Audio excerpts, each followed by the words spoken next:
Bonjour tout le monde! Aujourd'hui, j'ai plusieurs conseils pour vous aider à bien parler devant un public sans avoir peur et avec confiance. C'est parti!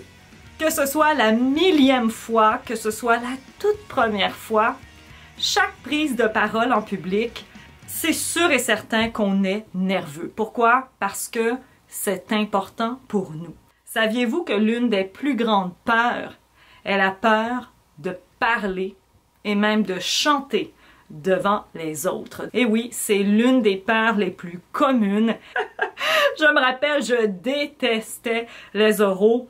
Et je crois que la plupart des gens n'aiment pas faire des exposés oraux à l'école. La voix tremble, on devient nerveux. Mais ne vous inquiétez pas, j'ai quelques conseils pour vous aider à bien parler devant un public. Et le meilleur conseil que je peux vous donner, c'est de vous préparer. Savoir exactement ce que vous allez dire à la conférence ou à la réunion. Et si vous chantez, apprenez votre chanson par cœur.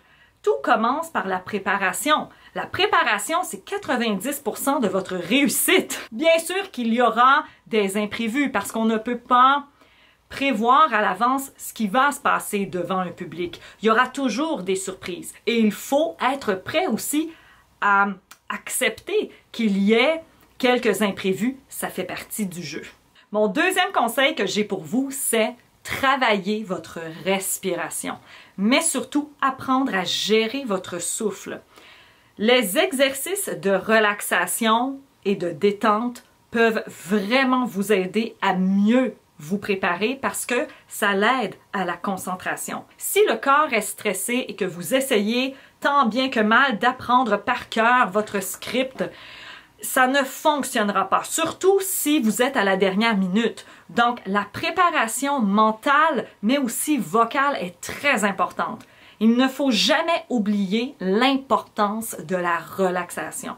Les exercices de détente, j'en ai plusieurs sur ma chaîne. J'ai même une liste de lecture complète avec des exercices très intéressants pour vous. Je vous la mets juste ici. Dans les exercices de respiration, il y en a plusieurs qui sont bien sûr empruntés aux techniques de yoga. En ce qui concerne la respiration, prenez le temps de respirer le texte. Il n'y a rien qui presse. Rappelez-vous que lorsque vous êtes devant un public, c'est votre moment. Il n'y a personne qui va vous mettre dehors. Ne soyez pas timide de prendre la parole, c'est votre moment. Donc, c'est important de prendre le temps, de prendre son temps. Rien ne sert de débiter un texte à toute vitesse. Parce qu'il faut se rappeler que parler, c'est pas nécessairement la même chose que chanter. Chanter, on suit une mélodie, on travaille les intonations, il y a des notes, il y a des partitions. En voix parler, c'est pas exactement la même chose. On n'a pas de partition et il n'y a pas de notes de musique, même si notre voix a des intonations. La respiration que l'on appelle diaphragmatique ou abdominale va vous permettre de mieux respirer tout en relaxant votre corps. Bon, on ne cherche pas à détendre au maximum son corps parce que sinon, on va dormir et c'est pas ça qu'on cherche. On veut simplement une bonne respiration pour éviter de respirer uniquement avec le haut des épaules. Quand on est stressé, surtout quand on parle devant plusieurs personnes, même que ce soit une ou deux personnes, c'est tellement stressant que on coince et les épaules. Donc, il faut apprendre à respirer par le ventre. La respiration diaphragmatique commence avec l'inspiration. On gonfle le ventre parce que le diaphragme s'abaisse. Le diaphragme, c'est le muscle le plus important de l'inspiration. À l'expiration, il ne fout rien. Voilà. Le but du diaphragme, c'est l'inspiration. C'est pour ça qu'on parle d'une respiration abdominale, parce que le ventre se gonfle et se dégonfle. Et ça permet aussi de nous détendre. Donc, on a plusieurs exercices de respiration qui comprend cette respiration abdominale pour nous relaxer, zen. Mais quand vient le temps de parler, il faut quand même avoir une énergie. Donc, oui, on va respirer par le ventre, mais il va quand même y avoir un soutien. un soutien abdominal. Et c'est là où c'est très différent aussi du chant, parce qu'en chant, on a plusieurs techniques de respiration, dont la technique Appoggio, qui va nous aider à expirer lentement pour que le diaphragme remonte à sa position initiale super lentement. Mais là, c'est une image encore là. Le diaphragme, on ne peut pas vraiment le contrôler, on peut le sentir, on peut sentir son action à cause du ventre qui gonfle et se dégonfle. Lorsque vient le temps de parler devant un public, il faut savoir aussi gérer notre respiration. Par le fait même, gérer son stress.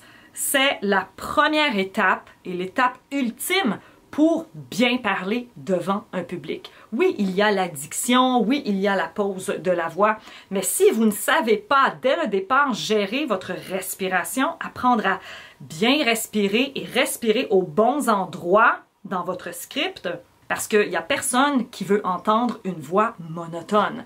Et pour donner vie à votre texte, vous devez savoir où placer vos respirations. Rappelez-vous qu'une pause vocale a autant d'effet qu'enchaîner son texte rapido presto. C'est très important de ne jamais baisser le volume de la voix à la fin de la phrase. Si vous n'êtes pas encore à l'aise de parler devant un public, avant la date officielle de votre conférence ou de votre animation ou peu importe, pratiquez. Pratiquez devant quelques amis. Si vous pouvez pratiquer devant des personnes en qui vous avez confiance, que ce soit des amis proches, que ce soit un cousin, une cousine, maman, papa, soeur, frère, pratiquez devant votre poisson rouge ou votre chat, peu importe. Vous devez trouver une méthode de travail qui vous convient afin d'enlever cette peur aussi d'être jugé par le public. Rappelez-vous que les gens qui sont là, ils ne sont pas là pour rire de vous. Ils ne sont pas là pour juger, ni parler dans votre dos. Non, la plupart des gens, surtout pour une conférence, viennent écouter le sujet. Qu'ils aiment ou non la conférence, ça ne vous appartient pas. Lorsque vous êtes devant le public, respirez. Pensez que vous parlez à des personnes que vous connaissez. Les gens qui sont dans le public, je sais que la plupart des gens, vous ne les connaissez pas. Probablement que vous ne les reverrez jamais. Donc, s'il arrive quelque chose, tant pis. Mais si ce sont des gens que vous connaissez, que vous côtoyez, c'est sûr qu'on se met souvent la barre très très haute parce qu'on a peur. On a peur de se faire juger, on a peur que les autres rient de notre idée ou peu importe. Et c'est normal. C'est un sentiment très normal. On l'a tous déjà vécu. Même chose quand on passe une audition, qu'elle soit parlée ou chantée pour les voix off ou les comédies musicales ou toute autre audition, on a peur de faire rire de soi. Je pratiquais énormément devant la caméra parce que ça m'a grandement aidé de me voir, de me regarder pour voir ce que je projetais comme image, pour voir mes expressions faciales parce que souvent, on pense qu'on met de l'émotion et finalement, on a l'air comme ça. Bonjour tout le monde!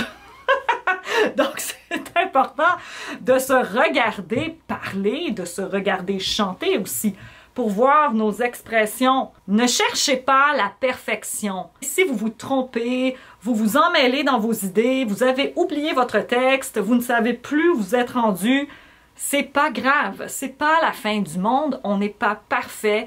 Et les gens ne demandent pas la perfection. C'est arrivé aux plus grands artistes d'oublier les paroles d'une chanson. Si c'est votre première conférence ou si vous devez parler pour la première fois devant un public, évitez de regarder les gens droit dans les yeux.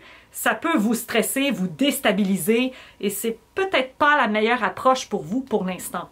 Pour ma part, j'aime bien regarder les gens pour créer un contact visuel, mais quelques instants seulement.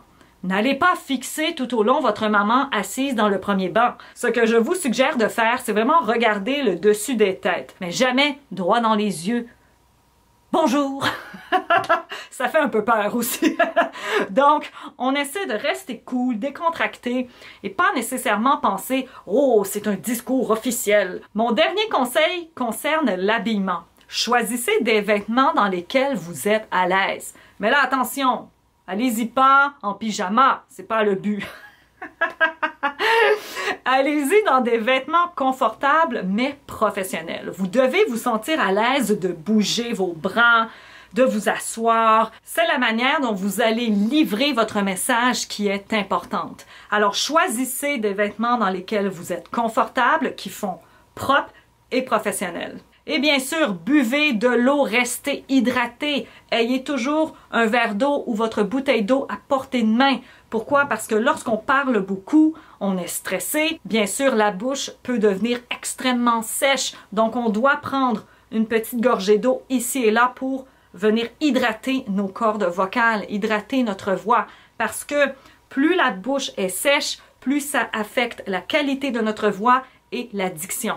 Ne fabriquez pas votre voix. Ne vous fabriquez pas de personnage. Voilà, je m'en vais faire une conférence. Non, restez vous-même. Restez qui vous êtes. Votre voix, votre posture, votre charisme, votre façon de vous exprimer, vos gestes, vos choix de mots.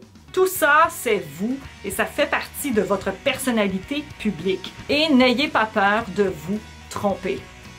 Voilà, c'était mes conseils pour vous aider à parler devant un public sans avoir peur et avec confiance. J'espère que vous avez apprécié cette vidéo. Si oui, aimez cette vidéo et abonnez-vous à ma chaîne pour d'autres conseils pour améliorer votre voix, parler et chanter. Nous, on se revoit très bientôt. Cliquez sur l'une ou l'autre des deux vidéos qui apparaissent à l'écran. Bye bye!